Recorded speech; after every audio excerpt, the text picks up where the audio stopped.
अगर महिलाएं डायन होती तो पुरुष क्या होते? दोस्तों, डायन कौन सी महिला बनती है और कौन सी महिला होती है, अगर ये आपको जानना है तो मैंने ये ऊपर लिंक दे दी है, ये वाली वीडियो जाकर के लिंक देख लीजिए। लेकिन फिर भी संक्षेप में मैं आपको यहां पर बता देता हूं कि जो महिला अपने आप को सुंदर रखना चाहती है, जो महिला अपने आप को अमीर बनाना चाहती है, जो महिला दूसरों से जलती है और उसको परेशान देखना चाहती है, वो कभी कभी काले जादू का सहारा लेती है। और वही काला जादू उससे कुछ शर्तें रखता है और वो शर्त को पूरा करने के लिए वो किसी ना किसी व्यक्ति को टोना टोटका या फिर उसका जानलेवा बलि चढ़ाना इत्यादि करती है, तो वो महिला डायन। इसी प्रकार से दोस्तों पुरुष भी होते हैं, लेकिन पुरुष क्या होता है उसको जानने के लिए आपको ये वीडियो पूरा देखना होगा। और दोस्तों, जो मैं आज आपको कहानी सुनाऊंगा वो आज आपके रूह का पानी, तो पूरी स्टोरी के साथ बनी रहिएगा। और हाँ, अभी तक मेरा चैनल आपने सब्सक्राइब नहीं किया तो प्लीज चैनल को सब्सक्राइब करिए, वीडियो को लाइक करिए और शेयर कर दीजिए। तो आइए वीडियो शुरू करते हैं। नॉर्थ लंदन के कार्निवल गार्डन के अपार्टमेंट कुछ लोगों का ये कंप्लेन था कि उनका पानी सही से बहता नहीं, पानी जमने लगा। जब कुछ कंप्लेन आती तो वहां का लैंडलॉर्ड ये करके उनकी बात टाल देता है कि अपार्टमेंट पुराना हो चुका है, धीरे धीरे वो कुछ करेगा। लेकिन जब बहुत सारी कंप्लेन बढ़ने लगती तो लैंडलॉर्ड एक प्लम्बर को बुलाता है। प्लम्बर आता है, अपार्टमेंट के हर एक घर को चेक करता है, लेकिन उसको ऐसी कोई प्रॉब्लम नहीं मिलती जिससे कि पानी ना आए। वो सारे घर के जब नल के चेक करके वापस आता है और उसको ये बात समझ में नहीं आती कि पानी क्यों नहीं निकल रहा है, तो वो इस बात से परेशान है। तो वो लैंडलॉर्ड के पास जाता है, तो लैंडलॉर्ड कहता है अगर अपार्टमेंट के कोई भी ऐसा मेजर प्रॉब्लम नहीं है कि पानी नहीं बह रहा है तो आपको मेन पाइप चेक करनी है। तो उस बंदे के दिमाग में आता है हाँ ये भी बात सही है, चलो मेन पाइप चेक करते हैं। और जब वो अपार्टमेंट के मेन पाइप के पास जाता है और वहां गड्ढा खोदकर वो मेन पाइप को निकालता है और वहां चेक करने की कोशिश करता है, तो वहां पर उस पाइप में उसे कुछ फंसा हुआ और वो कोई गट्ठल में बंधा हुआ फंसा हुआ। तो उसको ये बात समझते देर नहीं लगती कि ये जो फंसा हुआ आइटम इस गट्ठल में है, इसी के कारण पानी निकल रहा है। तो वो कोशिश करता है उस गट्ठल को उस पाइप से वो कोशिश करता है निकालने की, लेकिन निकाल नहीं पाता। वो डंडा ला करके उसको ढकेलता है, इधर उधर करता है, लेकिन वो इतना मोटा होता है कि वो उसको निकाल नहीं पाता। तो वो लैंडलॉर्ड से कहता है कि मैं अभी जा रहा हूँ, कल अपने साथ एक दो लोगों को और लेकर के आऊंगा और इस पाइप में गट्ठल फंसा हुआ है उसको निकाल दूंगा तो सारा प्रॉब्लम सॉल्व हो जाएगा। तो लैंडलॉर्ड कहता है कि जाओ। कि तभी वो जाने लगता है कि वहां पर एक आदमी आता है। वो आदमी भी मजाक मजाक में प्लम्बर से कहता है क्या हुआ, पानी का माहौल सही हो गया, सबका प्लम्बर आप सही करके जा रहे हो? तो वो बंदा कहता है कि नहीं, अभी तो एक गट्ठल उसके अंदर फंसा है, उसको निकालना है, लेकिन निकाल नहीं पा रहा हूँ, कल कुछ बंदों को लेके आऊंगा तो निकालूंगा। तो वो बंदा हंसता हुआ वहां से चला जाता। दोस्तों, अब अगला दिन वो प्लम्बर वापस आता है अपने साथ दो तीन लोगों को लेकर। जब वो दो तीन लोगों को लेके आता है और जहां पर वो गट्ठल फंसा होता है वहां पर जाकर के उस गट्ठल को निकालने की कोशिश करता है, तो क्या देखता है कि वहां पर तो गट्ठल है ही नहीं। जो वो बंधा हुआ आइटम पाइप में फंसा हुआ था वो वहां पर है ही नहीं। उस प्लम्बर को ये बात समझते देर नहीं लगती कि कुछ फंसा होगा, किसी ना किसी व्यक्ति को प्रॉब्लम होगी, तो उसने क्या किया होगा, ये गट्ठल निकाल लिया होगा और जिससे उसका ये काम आसान हो गया।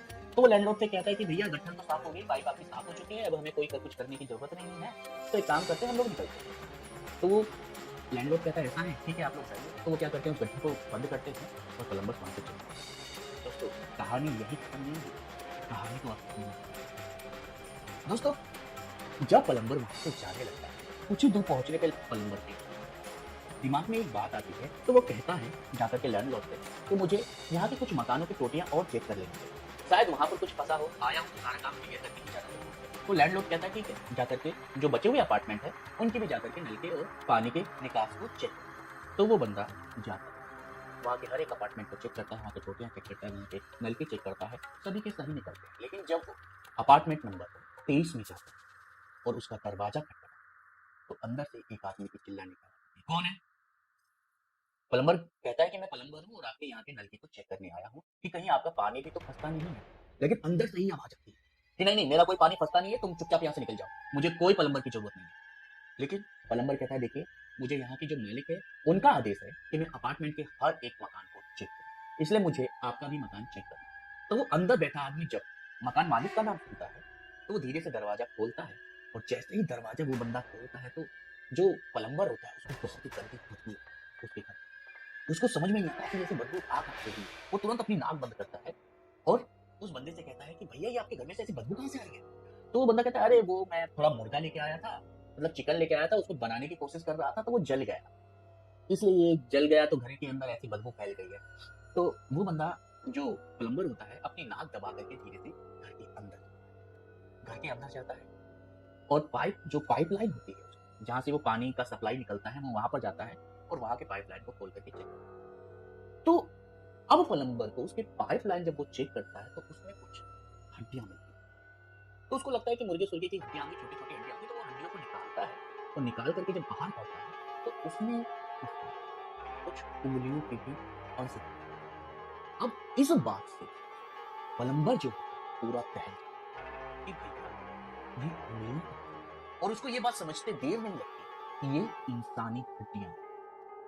वो तुरंत कमरे से बाहर निकलता है, लेकिन उस आदमी को ये जताता नहीं है कि उसने कुछ देखा। कमरे से बाहर निकलता है और वहां के लैंडलॉर्ड को जाकर के सारी बात, मकान मालिक जब ये बात सुनता है तो वो तुरंत पुलिस बुलाता है, और पुलिस जब वहां आती है और अपार्टमेंट नंबर 23 में जाती है तो वो बंदा आराम से कमरे में बैठा मुस्कुरा, उसके चेहरे की स्माइल इतनी खतरनाक होती है कि एक बार मकान मालिक, पुलिस वाले और उस प्लम्बर धक्के दे देते हैं। वो बंदा पुलिस वालों को देखता है और मुस्कुरा करके जाकर के कुर्सी पे बैठता है, कहता है बोलिए यहाँ पर कैसे आना हुआ। लेकिन पुलिस वाले उससे कुछ बोलते हैं, उनको भी वहां की बदबू बताती है। वो कहते हैं कि भैया यहाँ पर बदबू कैसे आ, तो वो सेम जो उसने प्लम्बर से बोला होता है वही डायलॉग उन पुलिस वालों से भी मारते, भैया मैं मुर्गी लेके आया था, उसको भून रहा था, वो जल गई, इसलिए घर के अंदर बदबू। तो प्लम्बर कहता है भैया जब मैं आपके घर में आया था ना और मेरे आने का समय अभी तक 2 घंटे हो चुके हैं और 2 घंटे के अंदर आपके घर में से चिकन की बदबू नहीं गई, ये कैसे होगा? तो पुलिस वाले कहते हैं कि ठीक है, एक काम करो, जो तुमने यहाँ से हड्डियां वड्डियां जो तुम बोल रहे थे निकाला था, एक बार निकाल करके दिखाओ। वो बंदा प्लम्बर क्या करता है, उसके नलके की जो जगह होती है पाइप लाइन उसको पूरा धीरे धीरे तोड़ देता है, और जब वो वहां से तोड़ता है तो उसके अंदर उसको बहुत सारे मांस हड्डियां, और पुलिस वाले उस हड्डी को देखते हैं और उस हड्डियों को देखते हैं तो वो चिकन खा, तो उस बंदे से पूछते हैं ये हड्डियां किसकी, तो वो बंदा मुस्कुराता है, कहता है बच्चों, आप लैंडलॉर्ड। और वो पुलिस वाले तक कहते बच्चों की मतलब तुमने किसी को मारा है क्या? तो वो बंदा ऐसे मुस्कुरा के कहता है किसी को क्या, मैंने बहुतों को। तो पुलिस वाले एकदम डर गए कि भैया कैसा आदमी है कि साथ एकदम एक्सेप्ट कर रहा है कि उसने किसी को मारा है। तो लैंडलॉर्ड जो होता है वो उस बंदे से कहता है कि क्या लाश अभी भी तुम्हारे घर में पड़ी है और ये जो बदबू आ रही है वो लाशों की? तो बंदा मुस्कुराता है और धीरे से डंडा उठाता है और घर की छत की जो पटनियां होती है उसमें से ऐसे खींच करके 2 लाशें देती है। पुलिस वाले 2 लाशों को देखते घबरा जाती है और लाशें पूरी की पूरी सड़ी। अब पुलिस वालों को इतना डर लगने लगता है, वहाँ के लैंडलॉर्ड को इतना डर लगने लगता है आखिर ये बंदा है कौन। वो तुरंत क्या करते हैं, उस बंदे को पकड़ लेते हैं और कहते हैं कि तुमने आज तक कितने लोगों को मारा। तो वो कहता है कि पता नहीं कितनों को मारा है, मुझे गिनती तो नहीं आ रही, लेकिन तुमने मारा कैसे, ये तो बताओ मुझे, आखिर मारा क्या। तो वो बंदा अपनी स्टोरी सुना, कहता है कि मुझे जादू करने का बहुत, काला जादू करने का बहुत, और मैं सीखना चाहता हूँ। तो मुझे एक दिन एक किताब थी जिसमें नरबली चढ़ाने की, कि भैया अगर तुम नरबली चढ़ा दोगे तो तुम्हें अच्छा लगने लगेगा, दुनिया के राजा बन जाओगे और बहुत अच्छे से रहोगे, कभी तुम अकेले नहीं रहोगे, और मैं जिंदगी में हमेशा अकेले रहूंगा। तो एक दिन मैं एक बार में दारू पीने गया, तो उसी बार में एक लड़का आया जो कम एज का था और वहाँ के बारटेंडर से बोला कि मुझे दारू चाहिए, और बारटेंडर ने जब देखा कि लड़का कम उम्र का है तो उसे दारू नहीं दी और उसको भगा दिया। तो मैं उस लड़के के पास गया और उससे बोला कि भैया तुम्हें दारू पीना है? तो वो लड़का बोला हाँ पीना है। तो मैं उस लड़की को लेकर के अपने घर में आया और उसको दारू पिला, रात भर उसके साथ हंसी मजाक, उसके साथ रहने में मुझे इतना अच्छा लगने लगा और मेरा दिल कहा कि मैं इसके साथ। वो लड़का दारू पिया, पूरी रात मेरे साथ रहा, लेकिन जब सुबह होने लगी तो मेरे दिमाग में इस बात किया ये लड़का अभी चला जाएगा और फिर कभी पता नहीं आएगा कि नहीं, फिर से मैं अकेला हो जाऊंगा। और फिर मुझे उस काले जादू की किताब के बारे में भी याद आया कि यार उस काले जादू में एक बात लिखी थी कि अगर मैं नर बलि चढ़ाऊं तो मैं दुनिया पे राज करूं। तो मैंने उस काले जादू उस लड़के का वहीं का लड़का फोड़ कर मार, और जब वो लड़का वहीं तड़प के मर गया तो मैं अब खुश था और मुझे ये लगने लगा था कि मैं अब दुनिया में अकेला नहीं। तो मैं उस लड़के से रोज बात करता, रोज बैठा करके अपने पास में रखता, यानी लड़के की लाश। अब दोस्तों वो बंदा बताता है कि वो उस लड़के की लाश के साथ करीब महीने उसी से बात करता, अपने दिल की बात करता, उसको कुर्सी पे बैठा देता, रोज ना उस लड़के को नहलाता, अपने बेड पे सांस फुलाता, उसके साथ दारू पीने की एक्टिंग करता।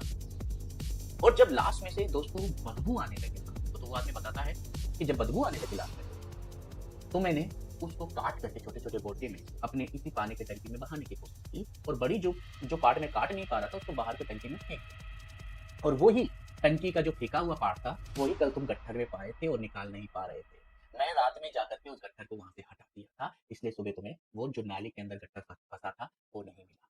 अब जो आदमी होता है, वो जो पुलिस वाले होते हैं, ये सारी बात सुनकर एकदम दहल जाते हैं। तो कहते हैं कि तुम्हें तो एक तुम्हारा पति है, 2-3 लाश क्या है?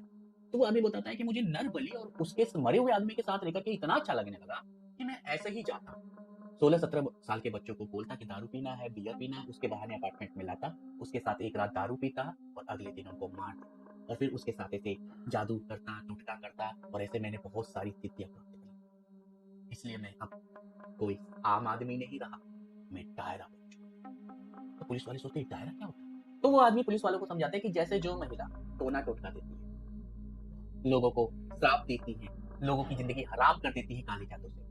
जी, तो आप लोग उस महिला को क्या समझते हैं? डायन समझते हैं। उसी तरह हम डायरा होते हैं, जो लोगों को टोना टोटका देते हैं, जो लोगों का जीना हराम कर देते हैं, जो लोगों को पकड़ करके उनकी नर बलि चढ़ाते हैं, उनके मांस को खाते हैं, मुर्दों के साथ सोते हैं, मुर्दों के साथ रहते हैं।